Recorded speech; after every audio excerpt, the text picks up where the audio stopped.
Historians, ladies and gentlemen, welcome. My name is Reg Piper. I'm the rector of this establishment, and we are very, very pleased to have you with us this evening. Immediately, because clergymen are always long-winded, I'm going to prove the exception tonight. I'm going to ask Tony Simpson if he would now come and take my place. Thanks, Tony, and welcome.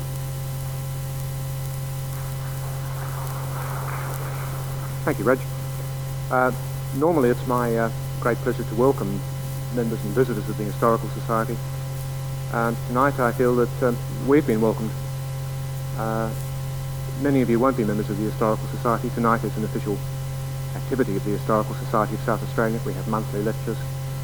And anyone who isn't here, may I extend on behalf of the Historical Society of South Australia a very warm welcome to you. And I would also like to say that we are very grateful indeed to Reverend Piper and the congregation of Holy Trinity for making the church available this evening. And what more appropriate venue could one have? Our lecturer tonight is Dr. Brian Dickey. Brian is Reader in History at Flinders University. He's produced, I think, 5 books in different aspects of Australian history, mostly the history of welfare, but he's also an active member of this congregation, so has more than simply an historical interest in it.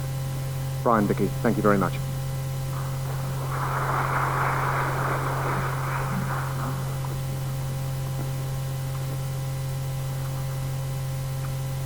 Well, Mr. Chairman, ladies and gentlemen,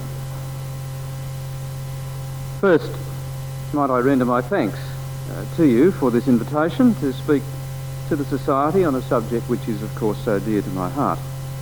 In all honesty, if I might say so, this project, the history of Holy Trinity Church and Congregation, has engaged my enthusiasm as no other has done in my 30 years of historical scholarship.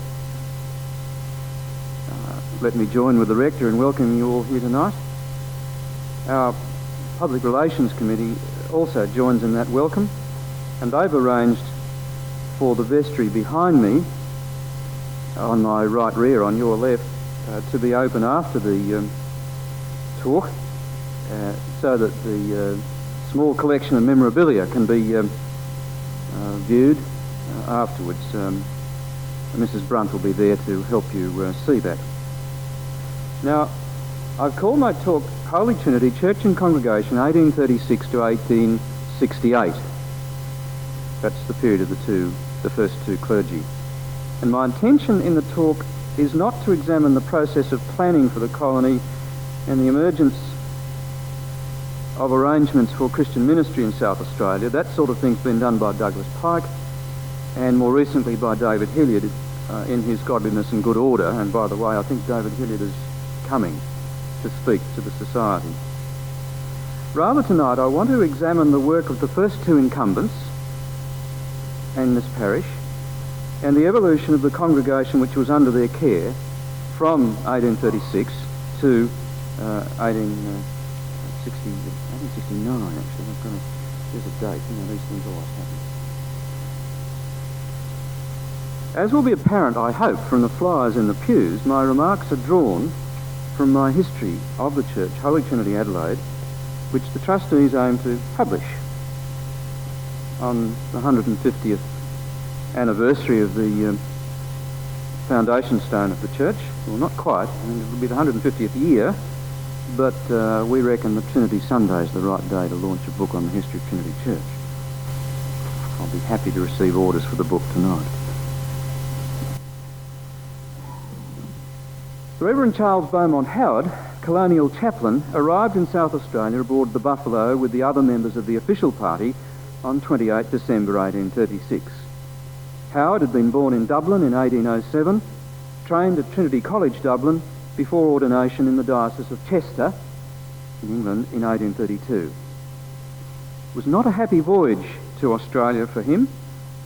Captain Hindmarsh repeatedly slighted him in public. Nonetheless, he set about ministering to the prospective colonists and gathered a congregation of Church of England worshippers together. Howard had equipped himself with the normal books of registration, births, deaths and marriages, before leaving England, and conducted a number of marriages as the Buffalo wended its weary way to Australia. The books were inscribed before departure with the name Holy Trinity. The decision to dedicate the church to the Holy Trinity may well have been Howard's acknowledgement of his college in Dublin, but we do not know for sure. It was, in any event, a non-controversial and securely Protestant dedication. The first marriage entered in the register was between Jonathan Bean and Martha Archbold, 28 July 1836, while the Buffalo was still in the Channel. The day the ship reached Holdfast Bay, of course, Howard accompanied Governor Hindmarsh, as he then became, and assisted in the swearing-in of the other officials. The following Sunday, 1 January 1837, he conducted his first service of worship ashore at Holdfast Bay, including the baptism of a baby boy. The text he chose, from the authorised version of course, and the Bible he brought with him is in the vestry. The text, "Lord, let it alone this year also," which is from Luke 13:8, and might appear at first sight a bit on the unpromising side. But if you look it up in the Bibles in the pews, as we say in this church every Sunday, you'll see that Howard had chosen a text that possessed, I think, powerful impact in the context of the beginning of a new community in a new environment. Here was the opportunity to create a fruitful and successful settlement responsive to the demands of God. It was, as it were, a second chance, a new opportunity. Lord, let it alone this year, give us another chance. It remained to be seen how well the colonists took up the challenge Howard issued on that hot, dusty day in the tent in the sandhills at Glenelg, as it was to become. The Governor Hindmarsh, his obstruction pursued Howard ashore.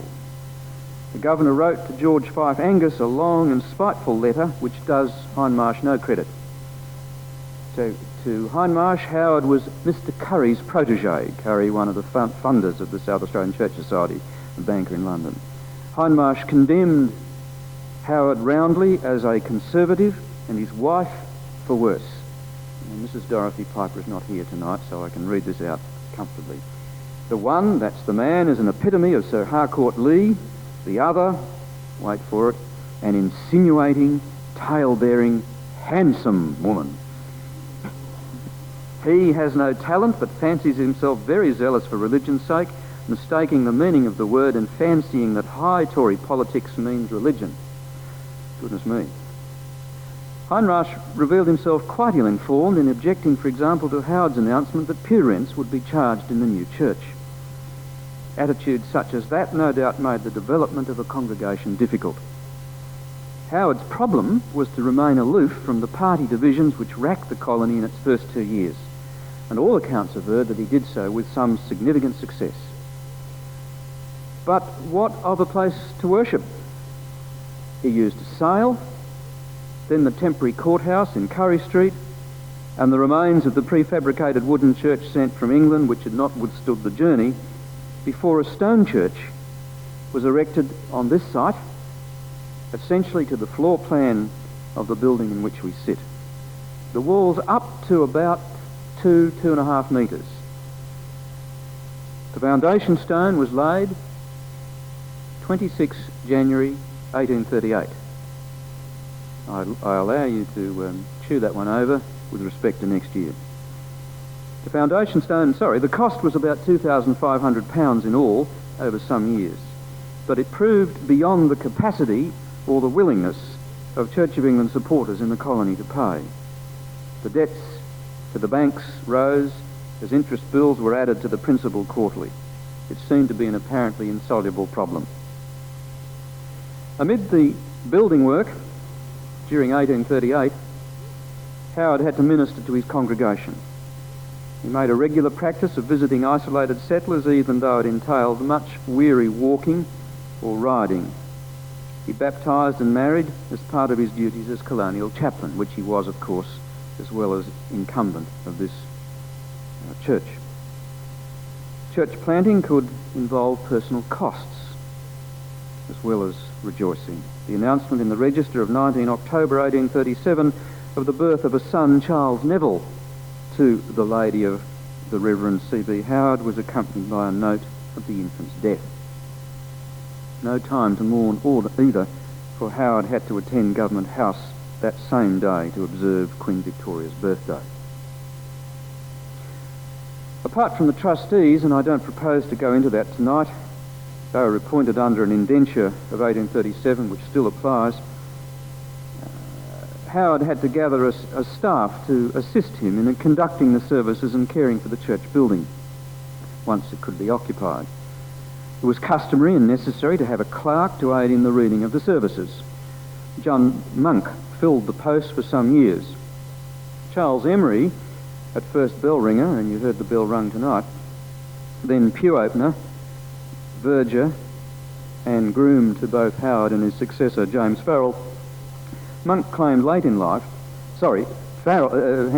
Emery claimed late in life that Monk sat at a desk in part of a triple-deck pulpit with lectern and pulpit proper above him, a common 18th century English arrangement, as some of you would know, where the clerk would read the responses. The story goes that Monk was prone to call Amen in the midst of the sermon, to the distraction of congregation and preacher. The tale has all the hallmarks of an urban myth or the effects of reading too much Thomas Hardy. For there's no evidence whatsoever of such a triple-decker pulpit in this church. Emery went on to claim, and I think this is part of the urban myth, that Monk was fond of his beer. He was certainly sacked from his job as sexton of the West Terrace Cemetery in the 1840s. There was the pew and lamp cleaner. That was a lady, no easy task in the days of oil lamps. Mrs. White, perhaps a relative of the John White who built the church, and then succeeded by Mrs. Emery. And they were paid for their services. The clerk's fee, for example, was reduced by half to £5 in 1843, and the pew openers reduced to £10 at the same time, when there was only the one Sunday service. Charles Platts, the organist, was paid rather more, £29, for example, in 1841, and there were candles and other consumables costing £13 in 1843. Charges of this size were a steady call on the congregation's income from monthly Sunday collections, annual pew rents and other gifts. Until funds were available to buy a horse, Howard's pastoral visits were carried out on foot. When a horse could be spared, he was allowed the use of a police nag. Well, I suspect that's not saying very much. It still meant that the people at Port Adelaide just had to wait on occasion. Sometime in 1839, he had a horse of his own, and he called it Luther. He strengthened his ministry in the outer districts, and he was conducting services at the Port, at the Sturt River, Gawler, Mount Barker, Echunga, Lyndoch Valley. So that the congregation here was but the beginning of Anglicanism in the colony. Now, while Hindmarsh wasn't much encouragement, Governor Gawler was the very reverse. He and his wife were committed evangelical Christians who encouraged Howard in the work of expanding a Christian influence in the colony. Mrs. Gawler wrote to her sister that poor Mr. and Mrs. Howard, with but weakly bodily health, have stood alone as regards any patronage or assistance in their labours of love. What concerned her most of all was that the result, the Sunday school, was at a low ebb. Now, getting it going at all was no mean feat. The Gawlers left no stone unturned or unlaid in their endeavours to make South Australia what Gawler called a Bible colony. Mrs. Gawler urged her sister and her friends in Derby to send what funds they could to raise money to assist the Sunday school in the erection of the church. It was filled to overflowing, especially in the morning, is now being enlarged to hold 300 persons more, that is to say 600 seats. Whether or not Howard's Irishness contributed, Mrs. Gawler also noted in the same letter, quote, "He's very musical." He put together a selection of hymns and arranged for their printing by Thomas in 1838, and the South Australian hymn book contained 105 hymns set to standard tunes proposed by title and metre. It's a words-only edition. And a seraphim, a small portable sort of harmonium, was imported from England, about £100 in cost, which Platts could play. And so we have Awake My Soul and With the Sun to be sung to New Portugal, Glory to Thee, My God, this night to Brentwood, and so on. 10 hymns for death and judgment, 15 on redemption, and 15 on Christian experience. And the more you read it, you can see the Protestant evangelical character of Howard's ministry shining through his hymn book. Nonetheless, his ministry was not without its critics. Some challenged the idea of an established church in the province. There were specific attacks. why didn't Mr. Howard accompany a funeral from the church to the cemetery? Howard's spirited reply on that occasion, when he explained what had happened, he remarked that if he didn't go, it was because of ill health, or the intervention of more important clerical duty, or the want of punctuality in parties attending the funeral. His supporters published their support of him in the newspaper. It is our earnest prayer that we may long be blessed by the ministry of one who in so high a degree possesses the virtues of a Christian pastor and the qualities of a good colonist. And Howard in turn replied with remarks which show the evangelical model of the ministry he was following. And again I quote, "That the connection which exists between us as minister and his flock may not only be lasting but of daily increasing spiritual benefit to both is my heartfelt prayer. May your minister so deeply feel his responsibility that he may with earnestness set forth Jesus Christ and him crucified as the only foundation for a sinner's hopes, and the sanctification of his spirit as the only satisfactory evidence of having secured an interest in his salvation." Howard went on, "May you, his flock, receive the word at his mouth, not as the word of men, but as it is in truth the word of God, which is able to make you wise unto salvation." You can hear the quotations, can't you? "Thus may we hope that the union which has commenced here below will be continued above and prove lasting in eternity."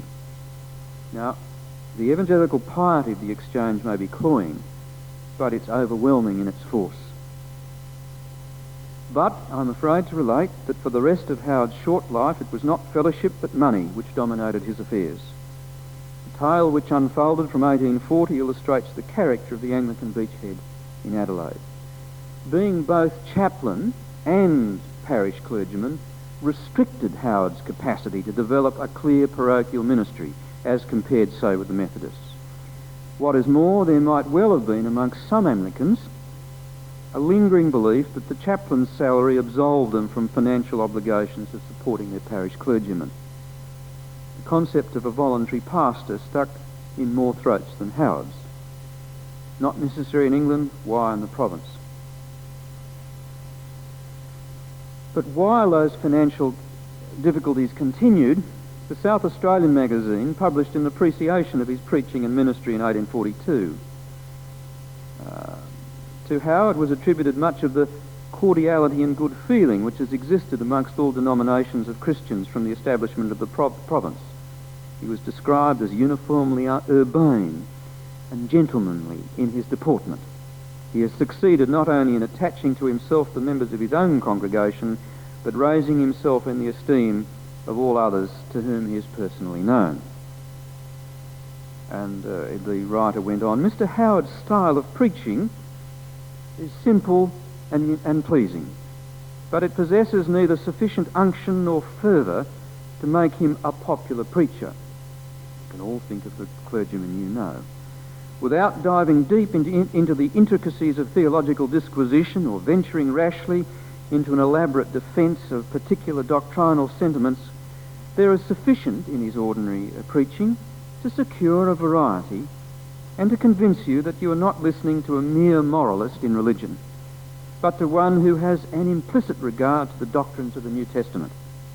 If he startles you with no new discoveries in truth, if he leads you into none of the subtleties or mazes of error, if his preaching possesses but a few of the variegated beauties which embellish the pulpit exercises of some of our modern preachers, it is at least free from that insidious poison which is the shape of a gilded pill swallowed down as a universal panacea.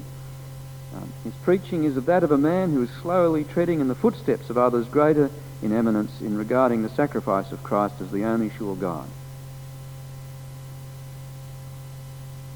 But the financial crisis caught up with Howard. In June 1843 he read a letter from the pulpit. "I hold in my hand a formal notice that legal proceedings are about to be instituted against myself and other trustees for the debt which has been contracted for Trinity Church. I shall make but this last appeal upon this subject, as it may be thought I am influenced by personal feelings rather than a sense of public duty. It would be a disgrace to the congregation if the oldest place of worship in the colony were to be seized for debt. Were the pew rents paid up, a sum would be raised sufficient for a time at least to stop legal proceedings. Well, if that appeal was pathetic, the announcement that Howard died on 19 July was surely dramatic. The South Australian reminded its readers of his hard work, his early difficulties, and his ever-ready attendance to the sick and dying. The Register spoke of his uniformly urbane and gentlemanly deportment, and his truly Catholic spirit, which all agreed had contributed to the feeling of unanimity and cordial brotherhood which has so happily subsisted amongst all denominations of Christians in the province. The town turned out for his funeral. Government offices shut as a mark of respect for their energetic colleague.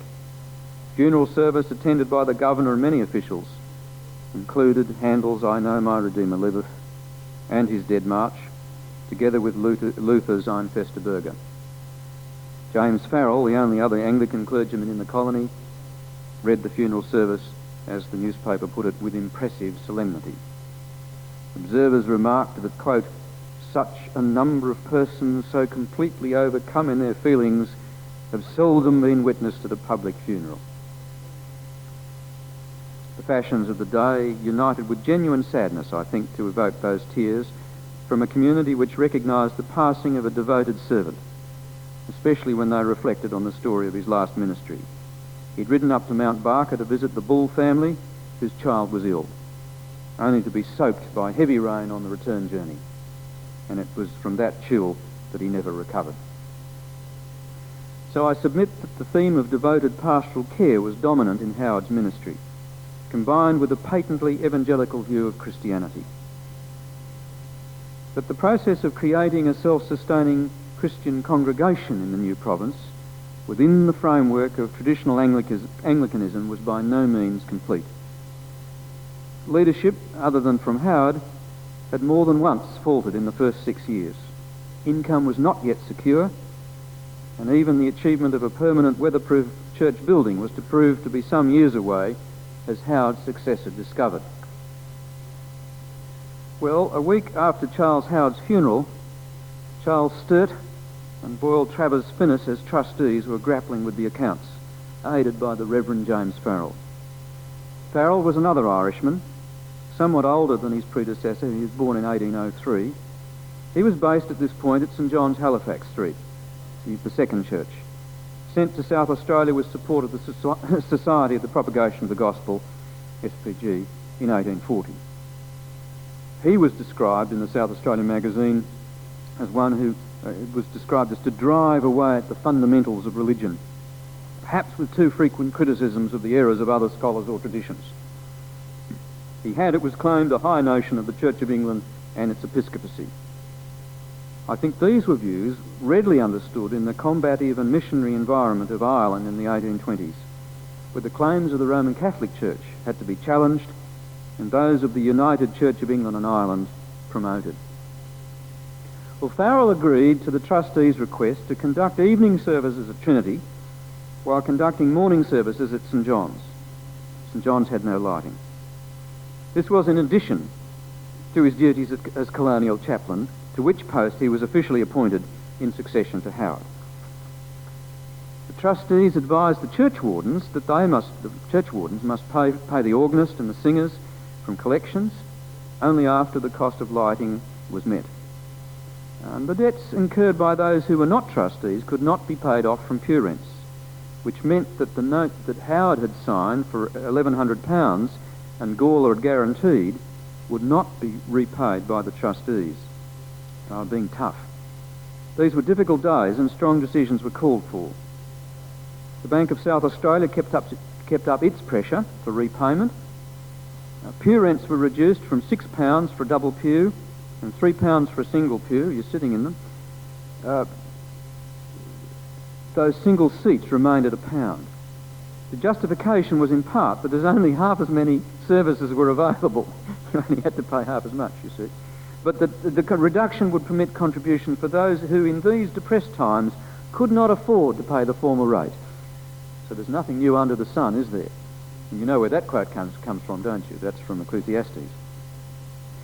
The proposed appointment of a school teacher was cancelled. An amateur concert in aid of the schoolroom fund was held with great éclat in Lambert's rooms on 4 November 1843 in the presence of Governor Grey and the whole fashion and beauty of the colony. Oh well. I get the feeling that Farrell brought a certain toughness to the funding problem. He was better at it, I think, than Howard. At the vestry meeting on the 9th of April 1844, a report was tabled of the difficult proceedings, which Farrell carefully recorded in a minute book in his own handwriting, which Howard had not done. Captain Watts and Samuel Stocks were made churchwardens for the year, and the accounts for the previous 3 years, 238, 188, 204 pounds, were tabled. Not much money, is it? Most of that was going to the Bank of Australia, South Australia, although Farrell was paid £50 for his services during the interim period. We have a list of the subscribers, led by a gift of £10 from each of the Governor Grey and Judge Cooper. More dramatically, Osmond Gillies, one of the original trustees, gave £160 at this point, another of his generous gifts to the development of the colony. And Charles Mann, 50, and James Fisher, 10, those were the first trustees, Gillies, Mann and Fisher. It seems as though this was their personal effort to clear the debt, which in effect they had underwritten originally. But as the money was being collected, you'd think there wasn't enough to worry them when the walls and tower of the building cracked dangerously in November 1844. The building was closed at the end of the year and the congregation moved across town to St John's. Another appeal for funds. Talk even of selling the property to the Catholic community. But the trustees could not give clear title and the proposal was dropped amidst angry noises from the register at such a disgraceful proposal. The Sunday school continued meanwhile. 85 children attended the morning Sunday school under the care of 15 teachers and 108 with 15 teachers in the afternoon. The following week, this is in January, the attendances fell to the 60s, for it was oppressively hot. Farrell conducted quarterly examinations and noted, quote, "Examinations showed a tolerable progress in scripture history biography." Again, he wrote, on another occasion, "The children answered very readily the various questions put to them and proved that the instructions were not altogether lost. Some of the children were promoted and tracts were distributed." And those of you who have been Sunday school teachers will get the feel of that "not altogether lost." The priorities, I think, were fairly clear. Teaching the young was maintained. Well, at last, on the 4th of August 1845, the Governor was informed by the trustees that the church, now being in a state of repair, will be ready for the performance of divine service therein next Sunday.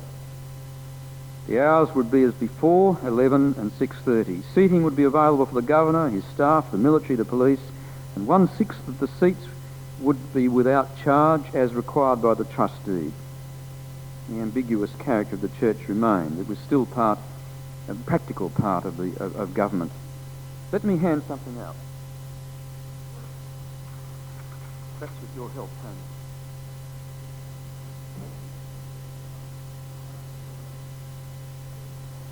This, in the marvellous way that the historian can proceed, I noted that there was a letter directed to the Governor, so I said to myself, there's got to be a record of that letter in the Chief Secretary's files, and sure enough there was.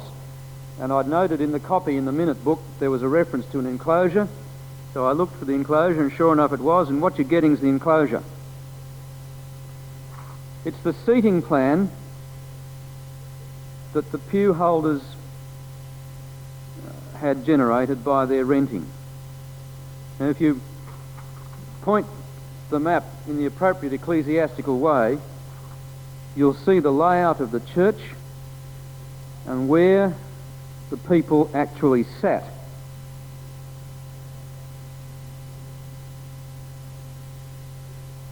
It's, I think, superb evidence for the historian. And so, for example, you can see that the Fisher family sat, as you see it, on the left front. And if you cast your eyes to the wall, I hope the penny will drop. There's the Fisher memorial tablets. And the Governor's seat, of course, was in the correct position, the right front, which is the senior position in a church. Ironically, in this church we've now got it wrong. We've got the governor sitting on your left, and he should be sitting on your right. I mean, where does the groom stand at a wedding? But the governor sat there, and you look, Julia Hutchinson was Governor Gawler's mother. Governor Gawler paid for that stone. On the wall to your front, above the hymn board, there's a memorial to Arthur Gell, or Gell. I don't quite know how to spell his name, but if you look at the layout, you'll see his name in the appropriate place. The Bartley's tablet, Mrs. Bartley is memorialised in the appropriate place. You'll notice that clergyman is there, and of course James Farrell put up a memorial stone to two of his stepdaughters. That's approximately in relation to where he sat. You can get a mixture of who was worshipping here. There's officialdom, there's Frome, there's Wyatt, there's Newenham, there's Sturt, and you all know who they are. And there's community leaders in commerce and law and retailing and business like Finnis and Mayo and Waterhouse and Five Ash and Hussey. Hussey, of course, was the founder of Gillingham's Printery. Some subscribed, but only came rarely, I should think. Others came all their lives. And most notable amongst those was Dr. George Mayo. Others fell out with Anglicanism or with James Farrell and went to worship and minister elsewhere. Gradually, the official character of the church faded in its relation to government, especially after Christchurch, North Adelaide, was opened in 1849, which was closer to where the great and the powerful lived. From the outside, the building of 1845 was gold and limestone quarried from near Government House, the same quarry that provided the stone for the Legislative Council building of the old Parliament House complex, coined with red bricks, set on the natural slope without the benefit of footings. And you'll understand that the Chairman of Trustees at the moment is a consulting civil engineer, and when he says it with his teeth gritted. It had a low roof line, it had a squat tower with a little hat-like pyramid on the tower, a restrained, modest building as you'd expect in difficult times, almost Saxon in its simplicity, in its sturdy, unpretentious character. No hint of the ecclesiastical Gothic that became fashionable later. What we now sit in is the same floor plan and wall plan that Woods remodelled in 1888. It's a Woods roof, or a Woods ceiling. The original ceiling was low. It was only up to about the line of the buttress bases. Any wonder that Bishop Short complained about being a low building. I'm sure he meant that in a number of ways. But we now have a wood ceiling, and you can see there's an extra 2.5 metres was added to the wall height before the new roof was put on. You'll notice also in the layout that there've been three pewing layouts. The one you see there with the main pews against the walls with the doors, and then the little pews down the middle. And then in the 1880s, staggered box pews were introduced. You'd be familiar with that, the double aisle system. And then in the 1920s, this single aisle. We even know who the first bride was that marched down this aisle. Banks continued to press for repayment, and the trustees continued to temporise. So what's new, I see the rector say.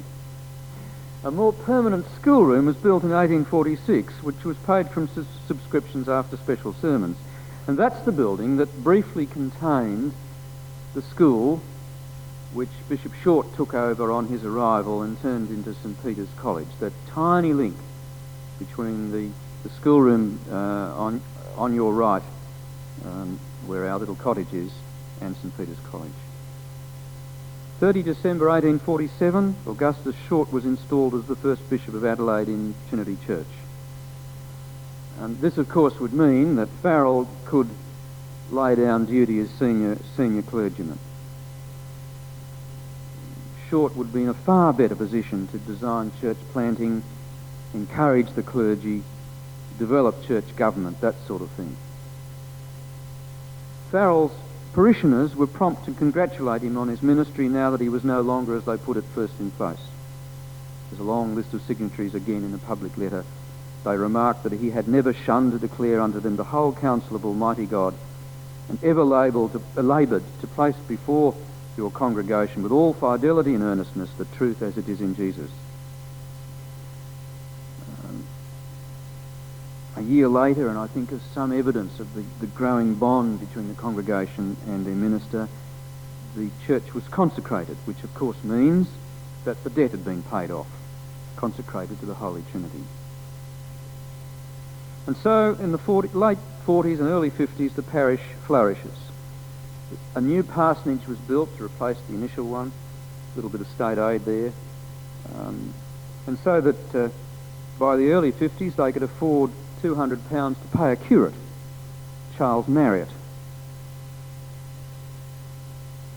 Farrell was dean, and so he was busy about the diocese.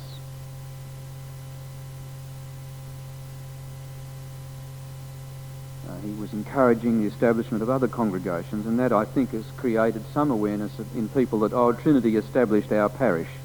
That's said at Port Elliot, it's said at Goodwood, it's said at Salisbury. I think it's Farrell that did the establishment. Brighton's another one. Farrell took leave in the middle 1850s, and Marriott looked after the parish. You probably know that Farrell married the widow of Charles Howard. She's mentioned up there on the stone. Well, Marriott followed his superior's example by marrying Grace Montgomery too, except that the Grace Montgomery he married was the daughter. And he describes the wedding affair in his diary in 1854. 27 guests at the wedding breakfast. The schoolroom was tastefully decorated on the occasion with arch, greens, texts of scripture on marriage. Children, presumably the Sunday school children from Trinity, formed a line from church to parsonage and strewed the path with flowers. In church they sang a suitable hymn, and in school one composed by Mr. Grosser. They were treated with cake and wine. That last word really stunned me. Marriott's was a busy ministry as he learned his duties under the Dean's eye. In 1854, in 1 week, he recorded 3 people attending a weekday morning prayer. He made 5 visits one day, 4 the next, assisted at Mrs. Peacock's funeral, which the Dean took. Evening service later in the week, there was 17 present during the midweek evening service. He took dinner and slept at the parsonage that night while the Dean was dining with Judge Cooper. It's his frequent parish visiting which he records in his little diary most of all. On the other hand, he had to make sure that the church wardens whitewashed the interior of the church. This is when he was in acting charge. The vestry meeting of 10 April 1855, where Marriott was in charge while Farrell was still away, had stronger meat. First, the meeting requested him to discuss with the bishop how the service on the monthly communion Sunday, the tradition of the one communion a month, might be shortened from its present 3 hours. That was the lot. If you know your BCP well enough, you know that once a month they got the works. Morning prayer, the litany and communion, and a sermon. Could it be shortened? Said Samuel Tomkinson, this chap over here. It was excessive in such a hot building as Trinity. Then there was a suggestion that pew rents might be replaced by half-yearly payments, with defaulters losing their accustomed sitting. Then suddenly controversy erupted over Trinity's participation in the proposed diocesan synod, which the bishop was developing. Marriott managed to postpone that one. And then there was a resolution that the church's finances be under the joint control of minister, trustees and church wardens. I think Samuel Tomkinson, the lawyer, was a bit annoyed that Farrell was seeming to run the whole show himself. Well, coming back to the question of the synod, they met again a month later. More controversy. G.S. Kingston, supported by William Cawthorne, 2 well-known Adelaide names, carried a motion 15-7 that the vestry, quote, protest against the introduction of the proposed diocesan constitution, trust deed or any regulation which would have the effect of introducing the ecclesiastical laws into this colony, believing the same to be oppressive and wait for it, utterly at variance with the present advanced state of the colony. And that last phrase said it all. To Kingston, the bishop's proposals were contrary to the liberty and progress of South Australians as they understood them. So the meeting again postponed debate on the proposed constitution for 12 months and declined to participate in the proposed synod. The register was startled at such an effort at non-participation by the first parish of the diocese and remarked it was all a bit extreme. Overgrown children, they were called. Another postponed meeting, the question of electing synodsmen. Kingston sought to refuse, but this time Tompkinson carried a motion to proceed.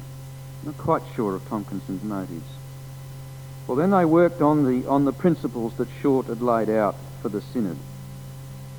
And eventually they were confronted with a motion that moved by Tompkinson, of whom the register remarked nobody will suspect of high church tendencies, because Tompkinson is already known as having shots at the bishop, moved for participation. George Mayo moved for withdrawal. And the participators carried the day roughly 2-1. But clearly there were some who felt that complete withdrawal was an option, however inconsistent this might appear. But, as with the other parishes which entered the Federation, the consensual compact, as David Hilliard will explain, Trinity's vote proves beyond doubt the parish has always been a legal part of the Diocese of Adelaide. Never of any other diocese of the Church of England since the Diocese of Adelaide was created. And the rector of this church stands in exactly the same relationship to the bishop of this diocese as any other rector in the diocese. The view that the parish is, quote, part of the Diocese of Sydney is a legal myth that grew up in the 20th century, a popular myth which grew up in the 20th century.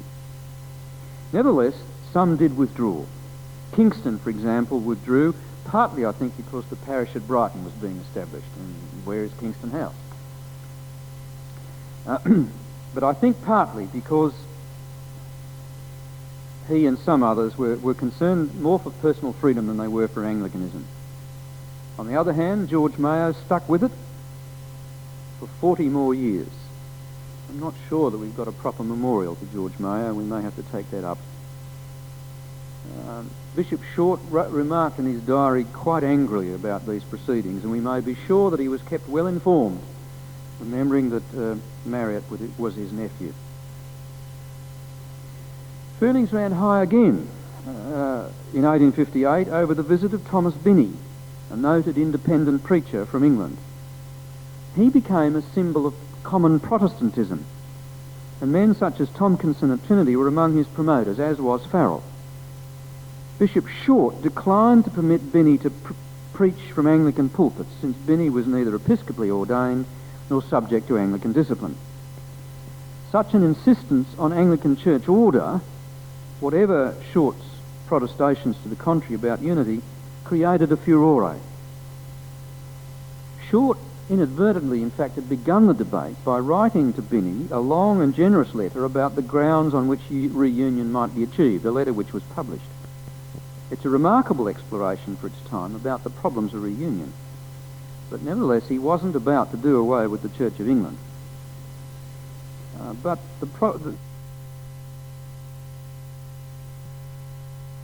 exploration for its time about the problems of reunion. But nevertheless, he wasn't about to do away with the Church of England. But the letter did promote the notion that there was about to be some sort of reunion in Adelaide.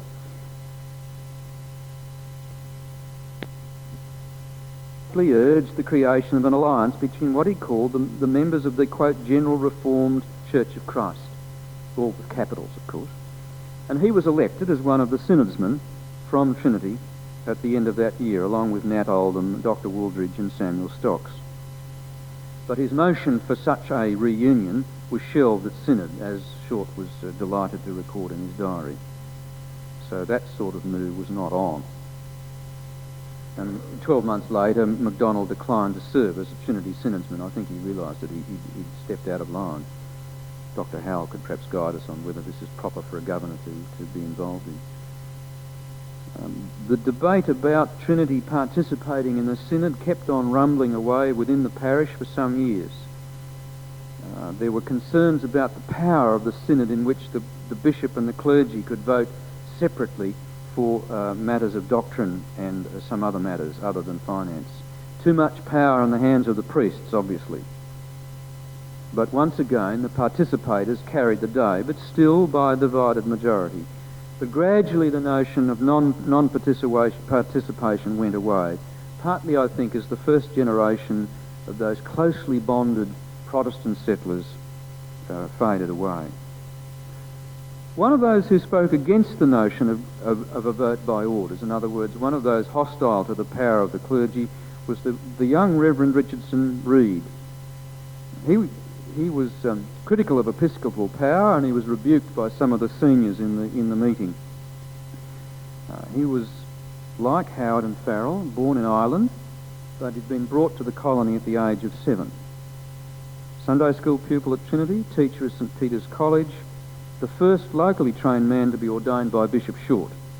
He succeeded Marriott as curate in this church in 1858. And sometime in his ministry, we do not know when, Reed received a note from James Farrell one Monday morning. "You know that it is a dogma, if not a doctrine with some of us," Farrell wrote, "never to praise a sermon before the preacher. But I thank him for sending to my people as their minister one who can so faithfully, so fully, and so clearly lay down the way of salvation as you were enabled to do last night. May you continue so to preach Christ and him crucified, and may God give you seals to your ministry and bless you abundantly, and bless you to the people I love, though I serve badly. Ever affectionately yours, J.F." In fact, I had to explain to the Mortlock Library people who J.F. was. It's perfectly obvious once you think about it. One of the few known letters in Farrell's own hand, the relationship of affection and commitment in the gospel is apparent, as is Farrell's habitual self-deprecation. There's the evidence here of Farrell's concern for securing and developing the congregation, no doubt about that. Well, soon Reed, the curate, was commending himself to the congregation. He established a mutual improvement society which met weekly for addresses on biblical or literary or historical subjects, for training in public speaking. In July 1860, he was farewelled by the parish on his appointment to robe as incumbent. And the testimonial was presented to him on that occasion with 79 subscribers and a purse of sovereigns. Possibly at the same time, another illuminated address was presented from the mutual improvement class. Quote, "A class which owes its existence to your solicitude for our mutual and spiritual culture." They acknowledged his, quote, "wise and careful superintendence of their studies and looked for his future fruitfulness in the ministry." Well, the life of the parish continued into the 1860s with growing evidence of consolidation after the conflict of the 1850s. A day school was being conducted by Miss Light, terms on application. The regular tea meeting to celebrate the Sunday school anniversary was held, for example, in 1859 in the detached schoolroom, which was gaily and artistically decorated with flags bearing appropriate mottos, surrounded by flowers and evergreens. So I was just checking to see whether we had any flags up at the moment. It is estimated that 250 were present for the meal, and at the public meeting which followed, William Cawthorne presented the 21st annual report of the Sunday school, noting a fall in enrolments to an average of 117. He was followed by no fewer than 7 clerical addresses. The mind boggles. Advent 1860, we find a series of lectures being given in the city's leading churches by the clergymen of the city on the first chapter of St John's Gospel. 1861, a program of instruction for Sunday school teachers was presented for all who desired to profit by reading God's Word, especially those whose youth and inexperience in the work call for increased efforts in preparing the Sabbath lesson. Again, I'm sure you'll find that familiar. At the beginning of 1862, Reed was back at Trinity as curate, possibly to take some of the strain off an ageing Farrell. His singing class tendered their sincere and heartfelt thanks to Reid at the end of 63 for the trouble he took in instructing them in singing and for the enjoyment he afforded them in many other ways. Obviously, he was musical too. The Mutual Improvement Society held its 4th annual soiree, May 1864, in the schoolroom. Lady Daly, Governor's wife, was present with her daughter, together with Mrs. Short and some of her daughters. Sir James Fisher, who by now, of course, had recovered from his bankruptcy, took the chair and lauded the value of such improvement. The glee Hark the Lark was presented, followed by recitations, further singing, and the Dean on, would you believe, reminiscences of Palestine, which apparently was his one public speech that he gave other than sermons. Young William Shakespeare recited, quote, peaceful shades of evening. Shakespeare became a regular fixture at such gatherings until the late 1920s. By then it was lantern slide talks all over the diocese. I'm absolutely delighted with William Shakespeare. His daughter was able to lend me a portrait of the good man. In January 1865, the curate's duties included Wednesday visits to the destitute asylum and the hospital, calling with the Dean, and preaching, obviously, as a relief preacher at Mitcham and Hindmarsh and other such places. The congregation remained modest in size, modest in resources, modest in ambition. In 1864, for example, they raised £34 for the Melanesian mission, and similar amounts in subsequent years after Bishop Patterson had been through to publicise the work. Keeping up with the latest technology, the vestry asked in 1865 that gas be laid on to light the church. I suspect the pipes are still underneath you. The income that year was £750. But the rising number of bills for repairs to the 3 buildings on the acre, that's the church, the rectory and the schoolroom. The gas fittings cost £33, 16 and sixpence, by the way. At the vestry meeting, there were 5 present only, plus Reid as acting rector, a sign that Farrell was not well. Though, on the other hand, in 1866, they moved to weekly contributions, and they agreed that the church and the schoolroom should be re-roofed with galvanised iron. Fairly confident decisions. A decision about considering a rebuilding was begun, opening a fund to pay for the roofing and perhaps even for something more. And their funds began to climb in the late 60s.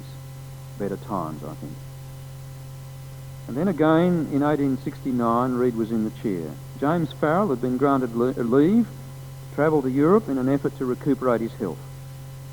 And Reid wrote in the minute book after the elections carried out by 14 or 15 men, other matters were discussed, but not of any great importance, and the meeting closed with a benediction. The historian is angry, of course, that the other matters were not recorded. Never mind. The parish learnt on the 8th of June 1869 that James Farrell had died on the 26th of April that year. He'd left in December, but his health had not improved. He died at Malvern in Worcester at the home of his niece, Miss Maltby. And so ended the ministry of, quote, an earnest and faithful labourer of his master. At the memorial service at Trinity in June, with the pulpit draped in black, Bishop Short spoke good of the dead, praised Farrell's, quote, unaffected sincerity and genial kindness of heart founded on the love of Christ. The bishop spoke of Farrell's sincerity in the pulpit, his simple manly religion, and that he was firm in his own views of gospel doctrine, but nevertheless was tolerant of others and could appreciate men of a different school of thought if in them he saw the love of God readily shed abroad in their hearts. He reminded his hearers that once Farrell had become convinced of the usefulness of synod, he'd become its staunch supporter and one of its wisest counsellors. And these were just appreciations of the man who'd guided the Trinity congregation through 25 years of turbulence to stable, if unremarkable, identity. Families who indeed were removing to the suburbs and the parish income was only just enough, but still, conflict was over and consolidation had been achieved. And there I will have to leave the story of Trinity Church for now. If you want to know more, you'll have to buy the book, won't you? Thank you very much.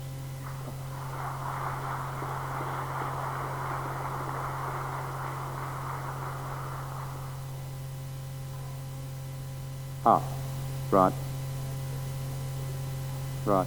Farrell's salary continued. His post as colonial chaplain continued because he was already appointed to it until he died. That's the first point. And effectively, that's why the parish could afford to pay a curate. The curate's salary was effectively the colonial chaplain's salary, because the curate did the colonial chaplain jobs, visiting the hospital, visiting the destitute asylum, visiting the jail, the public jobs. But the parish's income was barely enough to pay one man and keep the place going, if you write off the other salary. The other thing that did help, however, I don't know how many clergy there are present tonight, but the other thing that did help were the surplus fees for marriages and baptisms and burials. That's the unspoken amount that we'll never know. But occasionally, when there was a fundraising drive, like the one in the 1860s, Farrell would put £100 on the table. When he died, the residue of his estate was given to St Peter's, of which he had been a, what's the correct word, board member or council member for many years, and it saved St Peter's from bankruptcy in 1869. Some of you probably know that story. And eventually the gift ended up being worth some £15,000 to St Peter's College. It was land out at Brighton. Some of you know the land. There's Eaton Street, is there not? Harrow Street. That's Farrell's land. Any other questions? Or have I exhausted you all? Yes, over here. Yes, the point of my paper was to establish that evangelical tradition, and it has continued in that tradition ever since, yes. The key, I think, being that the trustees have the power of appointment, subject, of course, to the licence of the bishop, and the trustees have responded to the existing demands of the parish, and that continues to be the case. Tony? Yes. Yes, the roof as we now see it is Woods's work of 1888, when the walls went up and the extra bit was added to the tower, and those ugly concrete, actually they're brick buttresses with cement over them, were put on, and all the greyness on the outside. The aim of the exercise was to get height, and that's Woods's work. The roof of St John's, Halifax Street, was done just a few months earlier, but not by Woods. But clearly Gothic style was in, wasn't it? The original, the trefoil treatment to the window lights is Woods. Woods designed these prayer desks and the pulpit. We actually paid him an extra amount of a few pounds for the work in that work, and so on. And indeed the sanctuary, chancel and sanctuary, as you see it, was partly Woods' work, and then the windows went in 1936. The coloured window went in 1936. Yeah, are there any other queries? Yes. It's a complicated story. In 1926, the core of the organ that is up there was put over there. And in 1958, that was expanded, but basically the same organ, and put up there. And it was second-hand when it was bought in 1926. So the guts of that machine was installed originally in 1900 in a Methodist church. We're not the richest church around the place, and one of these days the parish is going to have to decide whether it can afford to rebuild it or we just let it die. But anyway, that's the story. It's listed. Ron, correct me. It's on the state heritage list. I don't know that it's on the national estate list, is it? The church? Is it? The rectory's on the state list? No, I don't either. Church is on the national estate, is it? Thank you. That's the correct answer, I think, to your question. Yeah, thanks for that. Yeah.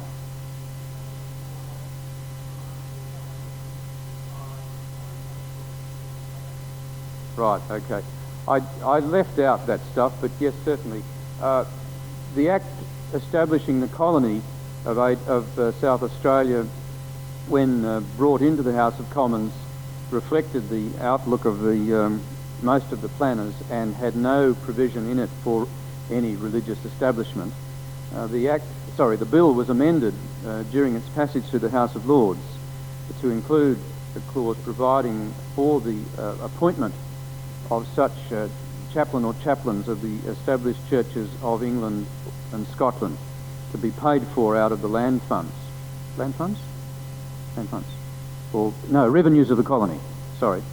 And that simple clause is the only element we have of any form of establishment. The reason why it was included was, I think, the Colonial Office and the Cabinet and the King could not imagine a colony without a guaranteed religious structure. This is the way they wished to ensure it occurring. It outraged some, others accepted it as a small price to pay, and the Colonial Secretary Glenelg moved swiftly to fill the post that the statute permitted, and established it at £250, and Howard was appointed to it, so that he was an official under the Governor's direction, available to the whole colony. And it's the only element of any sort of establishment paid for by government in the colony. There were never any Scottish clergy under that rubric, for example. The clause was deleted from the 1838 Act, but yet when Howard died, Farrell was appointed to the post, so somehow the post had not been abolished, but it expired with Farrell's death in '69.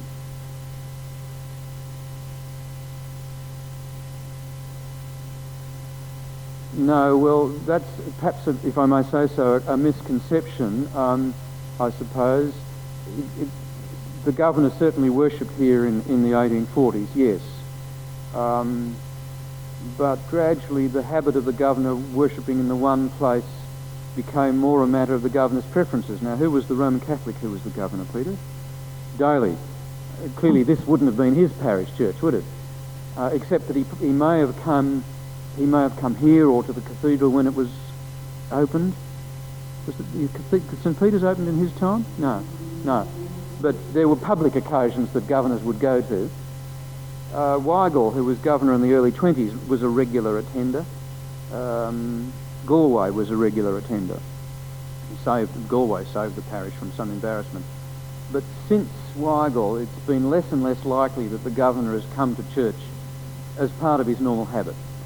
And as you might expect, governors these days exercise their personal religious practices as a matter of their own judgment and don't feel compelled to go to church as part of the job all the time. If they have to go, well, they go, but that's their business. You know, whether they do it as part of the job.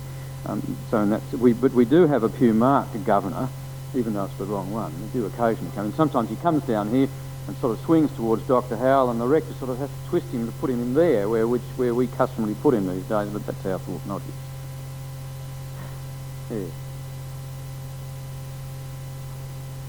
Sorry? Well, let's look at the map. The military, there it's on the map that you've got. If you can see the word military at the bottom of the page. If you hold it up with your thumb in the middle, you've almost got the word over the word military. In the middle, you got it? Okay. Thank you. And you see sappers on the left, that's the engineers, and police on the right at the bottom. So in a sense, they are kept in their place up the back. Bernie.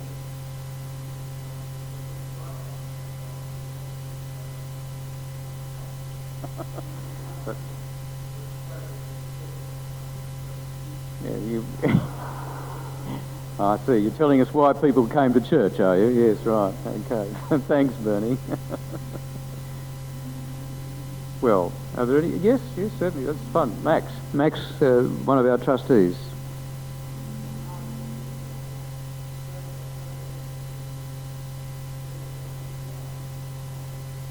Well, Dr. Wyatt was the protector of Aborigines, amongst other things, and he appears as a pew holder on this list. And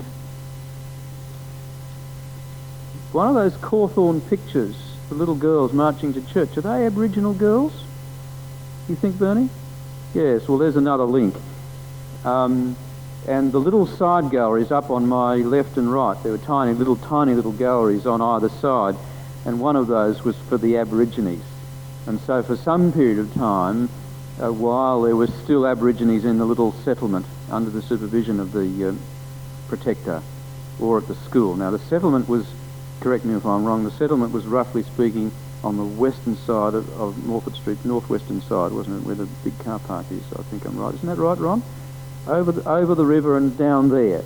And then the Aboriginal school was part of, in a sense, part of where the Destitute Asylum gradually evolved, up roughly where the CAE, where the the drama people go. But yes, so there was that link, Max, but as the numbers dwindle, as we all know, and well, when was that? And the sort of the Adelaide group was dispersed, partly of its own volition and partly by policy. Was that when the settlement on the river was established? That's right. Yes. So for perhaps 10 years, there would have been children perhaps brought to Sunday school or brought to church under the guidance of the protector. I think that's the answer to your question, Max.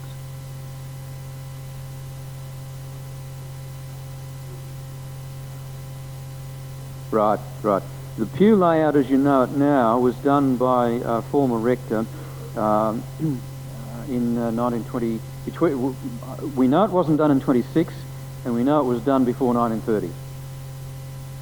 And that's the layout you see now. I think it was the 1st of March 1930 that the lass, I haven't got her name with me tonight, came down the aisle, the first marriage in the present layout. The numbers obviously reflect a previous layout, don't they? There's nothing consistent about the numbers on the end of the pews. And I take it that those numbers reflect the second layout with the double aisle and the staggered layout that I'm sure some of you would be familiar with from other churches even to this day. Pardon me.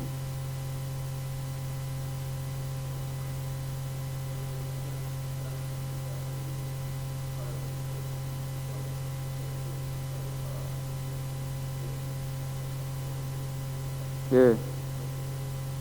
There's no evidence in the Trinity records of the proposal. The only evidence that I found, and nor did Margaret Press find any other, than a note in one of the newspapers that the proposal had been canvassed, that the trustees of Trinity Church had not been able to give clear title, and that the Catholic officials had therefore declined to hear any further discussion of the matter. Now, that's right, and I know of no other. The documentary record of the church is rich, but yet not complete by any means, which is very frustrating, but I guess not very unusual. You all have to live with that. I think the most touching collection of the Trinity records is the receipts that Howard prepared, and which he had the tradesmen sign as he paid them for the work carried out on the building in 38-39, and little slips of paper, which obviously paper was scarce, and they survive in sometimes a cross, sometimes a signature, which was then given to Howard so that he could account for the money that he had borrowed to build the church. And here these little slips survive in the collection, which is in the Morbock. a collection which in a sense left his estate in bankruptcy at his death.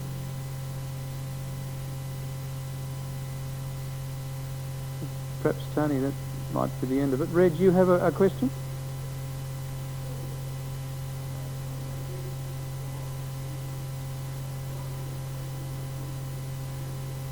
Right, I can... Those sorts of... yes? The what? Ah, yes. Yeah, I tried... Right, the last point first, I tried to make that clear. Howard, in his handwriting, on the first page of his register, Holy Trinity Church, Adelaide, it has always officially been dedicated to the Holy to the Holy Trinity. Popular. In popular usage, Trinity, often. The map does not tell us where the pulpit was. I suspect that early on there was no pulpit.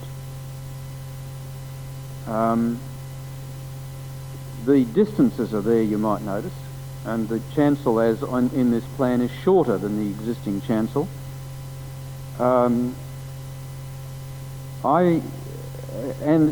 in the 1920s photograph, the two prayer desks to my left and right were located in line with the lectern at the other end of this transept area.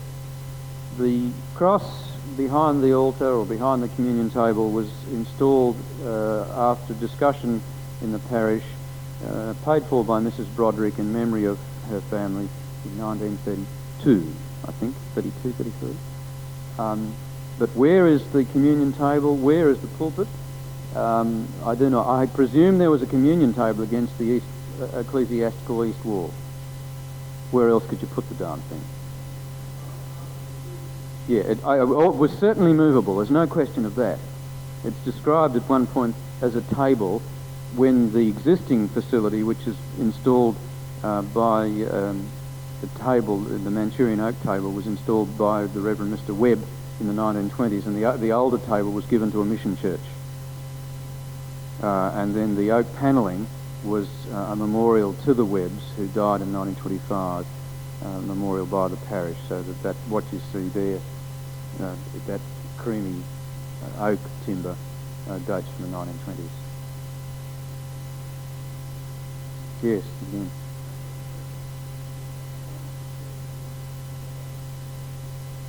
Now, 75 years is about 1900. Okay, well, there's 1910. There's four.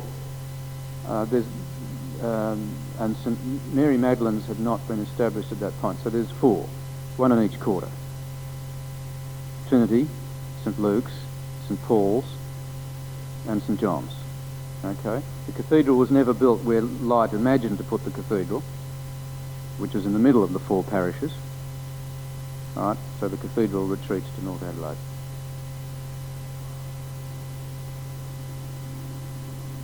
No, it's later. The mission church in 1910. Heard it? But in 1910? Oh, as early as that? Oh, yes, it was built from... That's right. Oh, of course, you're right. You're quite right. Yes, they when they rebuilt St John's in the 1880s, they uplifted the old church building bits and rebuilt it. That's right. So there's five with the little mission hall. That's St Mary Magdalene's in Moore Street. Yes, sorry, you're quite right. In a sense, it was a mission hall. It wasn't a parish. But does that answer the question you were getting at? Okay.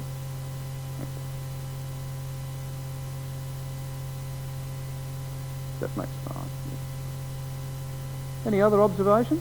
Well, perhaps we should close the questions at this point, and let me remind you that Mrs. Brunt and possibly a colleague of hers will be over here by the vestry, and the cup of tea in the hall, and well, there we are.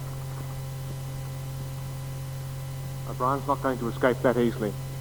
One of the pleasant things about presiding over a meeting is that you get to say the last word and to thank people.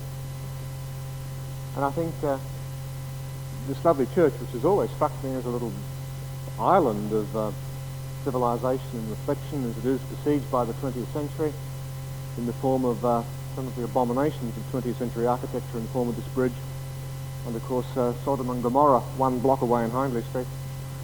And yet here it is, this little island of reflection and repose. Well, I think it's found its historian tonight, and Brian's book, I'm sure, when it is published next year, will be thoroughly well received. I know everyone this evening has received this lecture with great interest, and our thanks then to you, Brian, for your lecture on Holy Trinity Church and Congregation to 1869. Thank you very much.